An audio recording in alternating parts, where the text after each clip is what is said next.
Hello friends, स्वागत है आप लोगों का एक बार फिर से मेरे यूट्यूब चैनल में। दोस्तों, इससे पहले मैंने आप लोगों को डेट सेक्शन के बारे में 2 वीडियो बना के यूट्यूब पे डाल के दिया है, जिसमें मैंने बताया था कि हमारा जो मोबाइल है उसको ऑन होने के लिए किन किन चीज़ों की रिक्वायरमेंट है। जहाँ पे मैंने आप लोगों को पावर सप्लाई, उसकी कंट्रोलिंग लाइनें, उसकी बूट सीक्वेंस और सॉफ्टवेयर, ये 4 चीज़ों के बारे में बताया था कि इतने 4 चीज़ों की रिक्वायरमेंट होती है मोबाइल को ऑन होने के लिए। और सप्लाई के बारे में मैंने आप लोगों को कुछ चीज़ें बताई थी, दोनों वीडियो में बताया है। और सप्लाई की ये हमारी जो है फाइनल वीडियो होगी। इसके बाद हम लोग सीक्वेंस के बारे में देखेंगे, हमारा जो बूट सीक्वेंस होता है वो कैसे काम करता है उसके बारे में देखेंगे। और दोस्तों, ये एक बहुत ही इंपॉर्टेंट वीडियो है डेड मोबाइल को रिपेयर करने के लिए। बहुत ही ध्यान से देखिए इसको, और कोई भी छोटा सा वीडियो रहेगा, ज़्यादा बड़ा नहीं होगा। इसका कोई भी पार्ट्स, उसका इसका कोई भी चीज़ को मिस ना करें, और अच्छे से देखें और उसको समझने की कोशिश करें। और ये जो वीडियो है दोस्तों, मैं ज़्यादा दिन के बाद डाल रहा हूँ, क्योंकि रमज़ान का महीना चालू था, मैं रोज़े से था, और रोज़ा रख के वीडियो बनाना थोड़ा सा मुश्किल होता है। तो इसके लिए ज़्यादा दिन के बाद में मैं वीडियो डाल रहा हूँ। और इसके बाद मैं आप लोगों को कंटिन्यू वीडियो प्रोवाइड कराता रहूँगा। तो ज़्यादा टाइम ना लेते हुए चलिए स्टार्ट करते हैं। तो सबसे पहले हमारा जो बैटरी का वोल्टेज होगा वो बैटरी कनेक्टर के थ्रू एक वीवेट की लाइन से आउट होगा, और इसकी लाइन में कुछ कंपोनेंट लगे होंगे जिसमें एक से ज़्यादा रहेंगे। हो सकता है 2-3 डायोड हो, 2-3 कैपेसिटर हो। तो इसमें मैंने ज़्यादा कंपोनेंट नहीं बनाया है, इसको आप लोग स्कीमेटिक में देख के समझ सकते हैं, और मैं ये चीज़ स्कीमेटिक में भी आप लोग को दिखा दूंगा। तो ये वीवेट की जो सप्लाई है बैटरी कनेक्टर से, बैटरी से जो सप्लाई निकलेगी वीवेट की लाइन से होते हुए एक करंट सेंस रजिस्टर के अंदर जाएगी, और फिर यहाँ से होते हुए चार्जिंग आईसी की PMI 8952 जो हमारा चार्जिंग आईसी है उसकी चार्ज आउट नाम की जो पिन होगी, वहाँ पे बैटरी की जो सप्लाई है वो जाएगी। और यहाँ से जो चार्ज बैटरी की सप्लाई है चार्ज आउट से होते हुए VPH, चार्जिंग आईसी के अंदर एक VPH की पिन होगी, वहाँ से आउट होगी, और आउट होके VPH की सप्लाई हमारे मोबाइल के पूरे सिस्टम में डिवाइड हो जाएगी, जहाँ जहाँ पे VPH सप्लाई की ज़रूरत होगी। और ये VPH सप्लाई जो है पावर सेक्शन, पावर की जो आईसी हमारी PM8953 पावर आईसी होगी, उसके बहुत सारे बॉलों पे जाती है। उसके बाद में नेटवर्क सेक्शन में, वाईफाई सेक्शन में, जहाँ जहाँ पे ज़रूरत होगी वहाँ पे जाएगी। तो इस तरह से जब हम बैटरी लगाएंगे तो बैटरी की सप्लाई चार्जिंग आईसी के अंदर से होते हुए VPH, ये सिस्टम की सप्लाई इसको बोल सकते हैं, VPH की सप्लाई से आउट होगा VPH की पिन से, और फिर हमारे पूरे सिस्टम में जाएगा जब हम बैटरी से मोबाइल को ऑन करेंगे। और जब हमारा मोबाइल चार्जर से कनेक्ट होगा तब हमारी VPH की सप्लाई कैसे बनती है उसको एक बार देख लेते हैं। तो जब हमारा मोबाइल चार्जर से कनेक्ट होगा तो B2B कनेक्टर से हमारा VBUS की सप्लाई चार्जिंग आईसी के अंदर इन होगी, और फिर इस आईसी के अंदर स्विचिंग होगा, और स्विचिंग होके बक कॉइल के थ्रू VPH की सप्लाई आउट होगा, और आउट होके पूरे सिस्टम में जाएगी।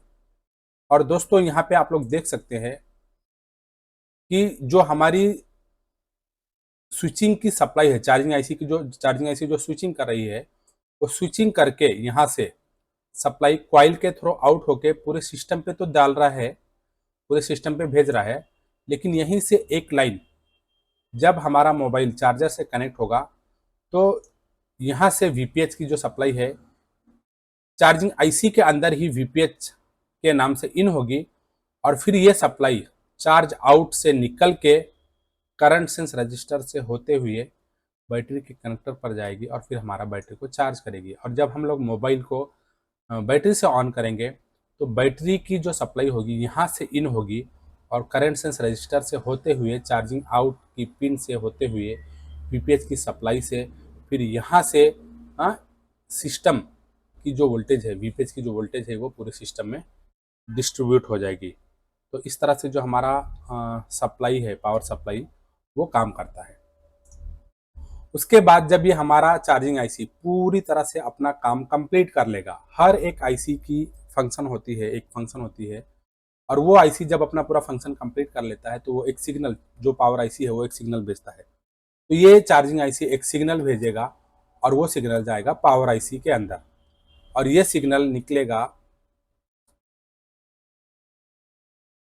यहाँ से पावर गुड सिस्टम ओके, एक पिन होगी वहाँ से निकल के ये सप्लाई जाएगी, यहाँ पे एक 1.8 वोल्टेज होगा, और ये सप्लाई आउट होके PM8953 के अंदर इन होगी, और जिस बॉल पे ये सप्लाई जाएगी उसका नाम होगा पावर ऑन 1।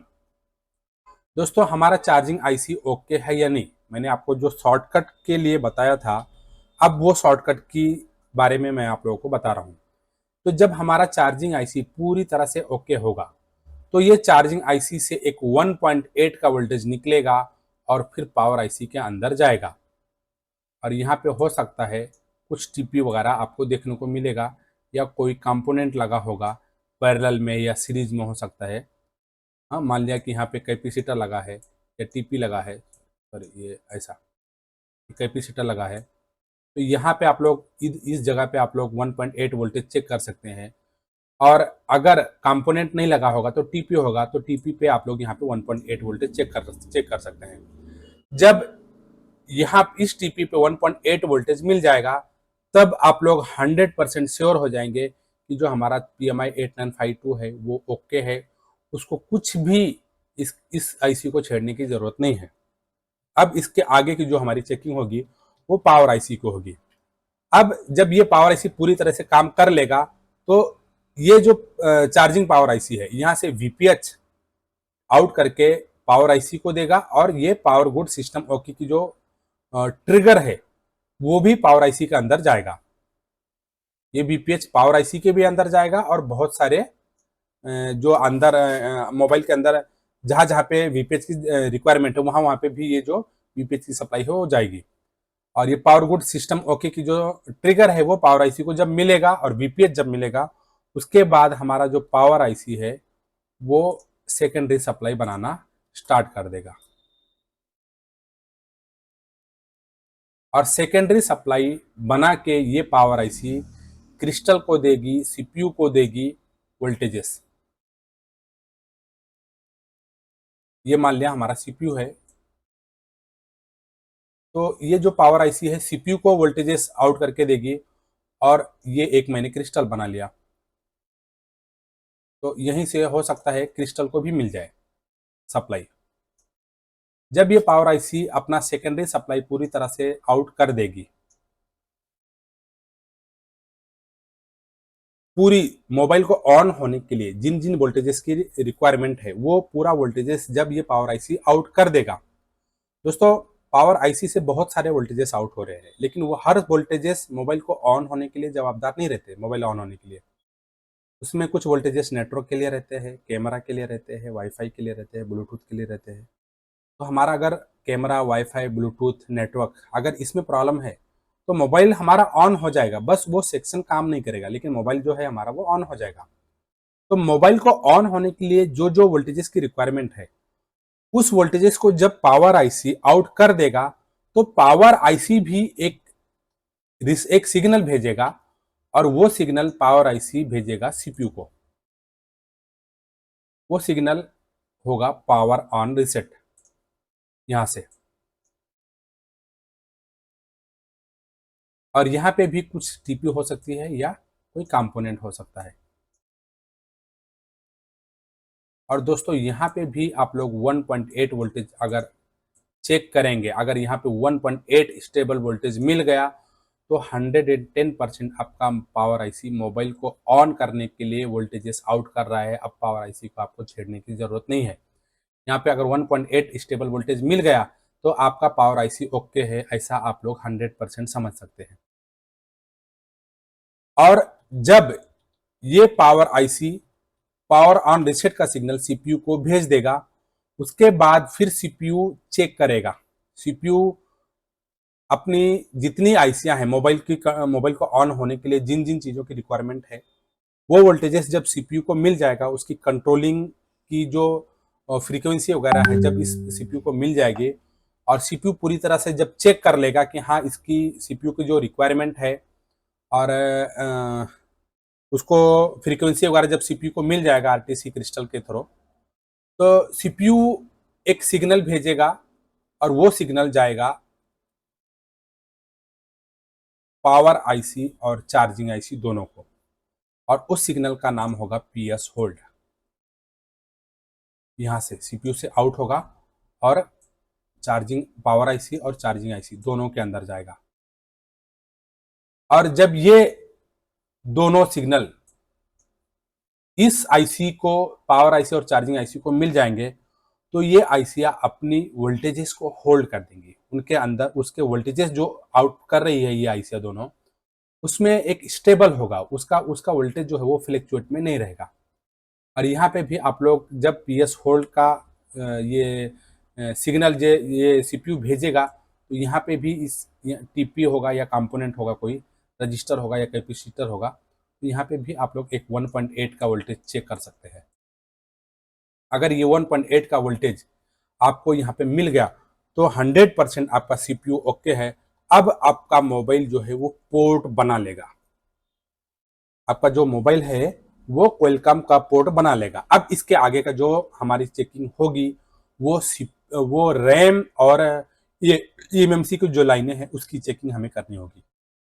तो इसको दोस्तों हम लोग रैम और ईएमएमसी की जो लाइनें हैं उसकी जो वोल्टेजेस है वो हम लोग किसी आगे की वीडियो में देखेंगे, क्योंकि ये भी रैम और ईएमएमसी की जो लाइनें हैं ये छोटा मोटा नहीं है, इसकी भी एक बहुत ही बड़ी वीडियो बनेगी, तो उसको हम लोग आगे की वीडियो में देखेंगे।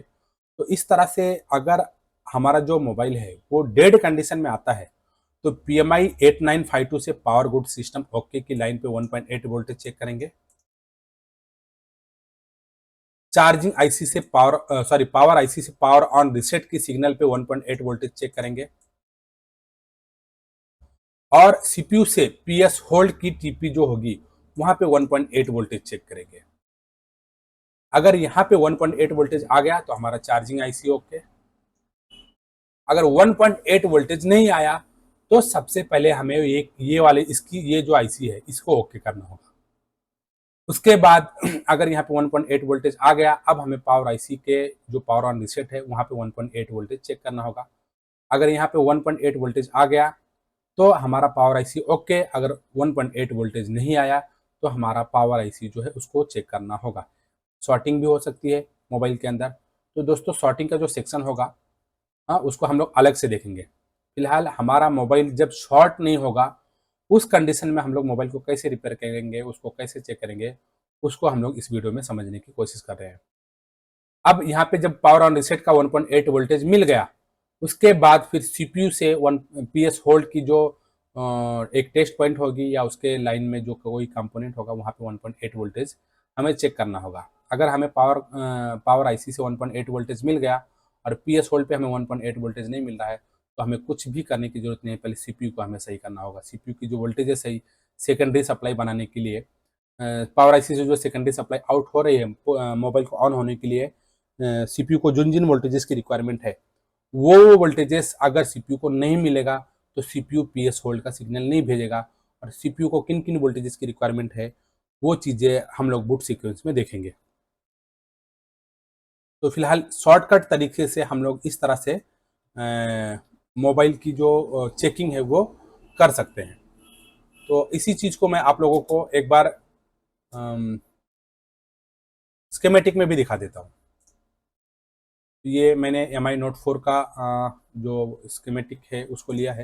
दोस्तों सबसे पहले मैं आप लोगों को दिखा देता हूँ कि मैंने PM8953 का जो पावर आईसी लिया है वो कितने मॉडल में बैठती है, जिससे आप लोग समझ जाएंगे कि ये जो वीडियो है वो कितना इंपॉर्टेंट है। अब आप लोग यहाँ पे देखिए MI 5X, ये 2 light, Redmi 5 Plus, Redmi 5 Rose, Redmi 7, Note 4X, Redmi Y3, S2, ये 3S।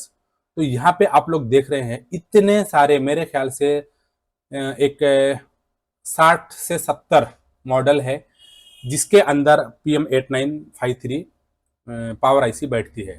अब अगर PM89 ये जो वीडियो है इसको अगर आप लोग समझ लेंगे तो इतने सारे मोबाइलों की रिपेयरिंग जो है आप लोग बहुत ही फास्ट कर पाएंगे। अब इसी चीज़ को मैं आप लोगों को एक बार स्केमेटिक में दिखा देता हूँ। तो यहाँ पे हम लोग बैटरी कनेक्टर को कॉपी किए और यहाँ पे बैटरी कनेक्टर पे आ गए। अब यहाँ पे आप लोग देख सकते हैं कि वीवेट की जो लाइन है, ये वीवेट की लाइन है। यहाँ पे एक डायोड और एक टीवीएस डायोड है और 3 कैपेसिटर है वीवेट की लाइन में। और यहाँ से वीवेट की जो सप्लाई है वो आउट होकर एक टीपी पे गई है और फिर इस टीपी से वीवेट की जो सप्लाई है यहाँ से एक करंट सेंस रजिस्टर से होते हुए चार्जिंग आउट यहाँ से, हाँ, यहाँ से चार्जिंग आउट से होते हुए अब ये चार्जिंग आउट की पिन दोस्तों यहाँ पे आप लोग देख सकते हैं इस चार्जिंग आईसी के अंदर आई है। अब यहाँ से जो चार्जिंग आउट की जो लाइन है, यहाँ से चार्जिंग आउट, ये बैटरी की जो सप्लाई है यहाँ से इन होके वीपीएच की सप्लाई बन के निकलेगी और पूरे सिस्टम पे जाएगी इस तरह से।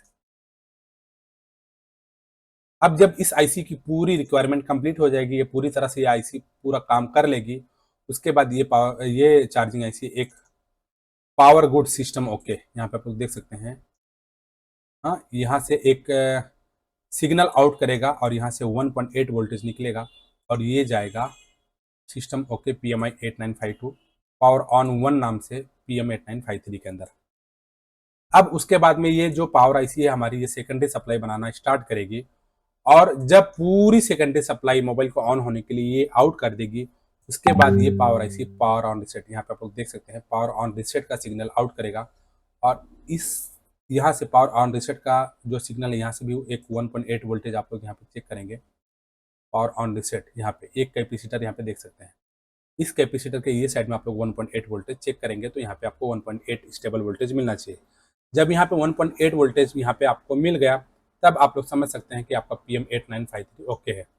और ये जो PM8953 है, हाँ, वहाँ से पावर ऑन रिसेट की जो सिग्नल है ये CPU के अंदर आई है। अब जब CPU को ये सिग्नल मिल जाएगी उसके बाद CPU अपना वर्किंग जो है वो स्टार्ट करेगा और पूरे वोल्टेजेस इसको जब CPU को मिल जाएगा और इसकी जो बूट सीक्वेंस है उसके हिसाब से यहाँ पे CPU को वोल्टेज जब मिलेगा तो CPU एक PS होल्ड का सिग्नल जनरेट करेगा। और यहाँ पे आप लोग देख सकते हैं एक रजिस्टर है, इस रजिस्टर के किसी भी साइड में आप 1.8 वोल्टेज चेक करेंगे तो यहाँ पे 1.8 स्टेबल वोल्टेज मिलेगा अगर, तो ये CPU आपका 110% ओके है। और यहाँ पे जब 1.8 वोल्टेज मिल जाएगा तो आपका जो मोबाइल है वो क्वालकॉम का पोर्ट बना लेगा। और फिर ये जब ये जो CPU है यहाँ से MSM PS होल्ड की जो वोल्टेज सिग्नल है वो आप लोग यहाँ पे देखेंगे तो यहाँ पे जो आउट होके यहाँ से आउट हुई है और PMI 8952 इसके अंदर आई है और PM 8953 इसके अंदर आई है। तो इस तरह से जो हमारा मोबाइल है इसको हम लोग शॉर्टकट तरीके से एटलीस्ट मोबाइल को हम लोग पोर्ट तक, क्वालकॉम के पोर्ट तक लेके जा सकते हैं। अगर हम लोग टेस्ट पॉइंट के थ्रू मोबाइल को रिपेयर करेंगे तो थोड़ा सा फास्ट हमारा काम हो जाएगा, क्योंकि दोस्तों अगर हम लोग सिर्फ बूट सीक्वेंस के हिसाब से चलेंगे तो हमारी जो चेकिंग होगी वो बहुत लंबी हो जाएगी। हम लोग बूट सीक्वेंस तो देखेंगे ही क्योंकि वो बहुत ही इंपॉर्टेंट टॉपिक है। अगर हम लोग बूट सीक्वेंस को नहीं समझेंगे तो मोबाइल को पूरी तरह से हम लोग रिपेयर नहीं कर पाएंगे। लेकिन इसको अगर इस वीडियो को आप लोग समझ लेंगे और इसको अच्छे तरह से अपने दिमाग में बिठा लेंगे तो आप लोग बहुत ही फास्ट मोबाइल को, डेड मोबाइल को रिपेयर कर पाएंगे। तो दोस्तों फिलहाल इस वीडियो में इतना ही। और दोस्तों अगर ये वीडियो आप लोग को पसंद आए तो इस वीडियो को लाइक करें और मेरे चैनल को सब्सक्राइब करें और दोस्तों इस वीडियो को ज़्यादा से ज़्यादा लोगों तक शेयर करें और आप लोग मेरा सपोर्ट करें दोस्तों, ताकि मैं आप लोगों के लिए ऐसे ही नॉलेजेबल वीडियो बना के देता रहूँगा। तो दोस्तों फिलहाल इस वीडियो में इतना ही, तब तक के लिए अपना ख्याल रखें। धन्यवाद।